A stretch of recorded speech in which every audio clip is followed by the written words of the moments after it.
आजादी के बाद देश को सबसे ज्यादा जरूरत थी तो शिक्षा, स्वास्थ्य और सुरक्षा की, जिसमें शिक्षा की प्राथमिकता सबसे पहले थी। जाहिर तौर पर स्वास्थ्य और सुरक्षा भी शिक्षा के बूते ही तो किया जा सकता है। शासन ने भी शिक्षा के लिए हर जगह अलग से बजट और गुंजाइश बना के रखी, ताकि शिक्षा के जरिए देश के भविष्य की एक नई दिशा दी जा सके। लेकिन कटनी जिले का प्रशासन और शिक्षा विभाग के अलावा नगर निगम के शासन की शिक्षा नीति किसी काम की नहीं है। अगर सरकार की शिक्षा नीति किसी काम की होती या इस पर कड़ाई से पालन किया जाता तो सरकारी स्कूलों के हालात भी कॉन्वेंट स्कूलों से बेहतर होते। कटनी के शहरी क्षेत्र की बात करें तो सैकड़ों सरकारी स्कूल हैं जो कटनी शहर के बच्चों की तकदीर बदलने के काम में लगे हैं, लेकिन प्रशासन का एक भी महकमा इन स्कूलों का भाग्य नहीं बदल पा रहा है।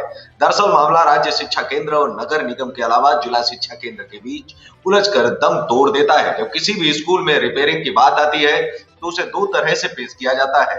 पहला तरीका है माइनर रिपेयरिंग का और दूसरा मेजर रिपेयरिंग का। माइनर रिपेयरिंग में 1 लाख से कम बजट को राज्य शिक्षा केंद्र और उसके ऊपर के बजट को जिला शिक्षा केंद्र स्वीकृति देता है। इसके अलावा नगर निगम के पास एक खास बजट होता है जो शिक्षा उपकर राशि के तहत मिलता है।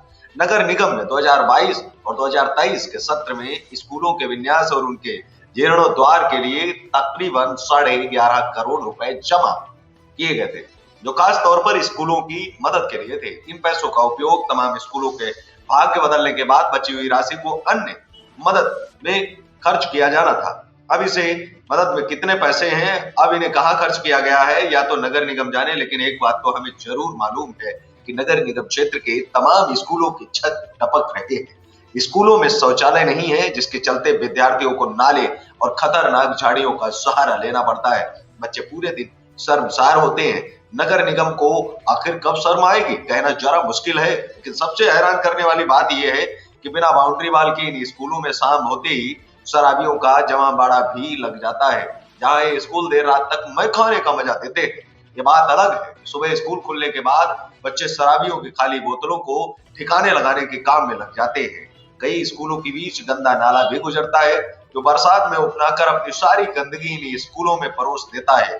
लेकिन ये तमाम चीजें ना तो नगर निगम को नजर आती, ना ही जिला प्रशासन को और ना ही संस्कारों वाली सरकार को।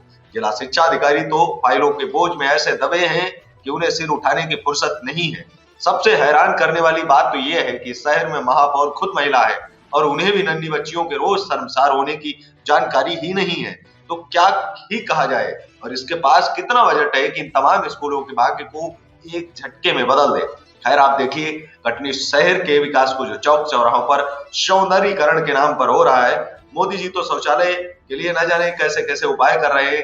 अब स्कूल इससे महरूम है तो क्या कर सकते हैं।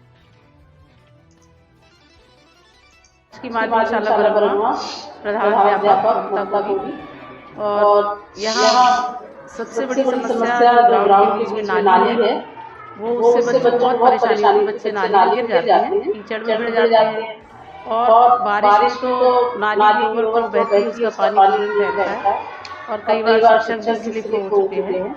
और इसके अलावा जो जर्जर भवन है इसको डिसमेंटल किया जाए, क्योंकि उसमें कई बार असामाजिक तत्व का जमावड़ा लगा हुआ रहता है और कोई भी अप्रिय घटना उसमें घट सकती है। तो छोटे बच्चे हैं, यहाँ गर्ल्स भी रहती हैं, लड़कियाँ सभी पढ़ रहे हैं। तो बच्चों के हित को देखते हुए जो जितनी जर्जर बिल्डिंग है वो डिसमेंटल किया जाए और जो प्राथमिक मुड़वारा का भवन है उस पर छप्पर भी हो रहा है, उस पर छत डल जाए और पेवर ब्लॉक हो जाए। बस यही हम लोगों की मतलब मांग है।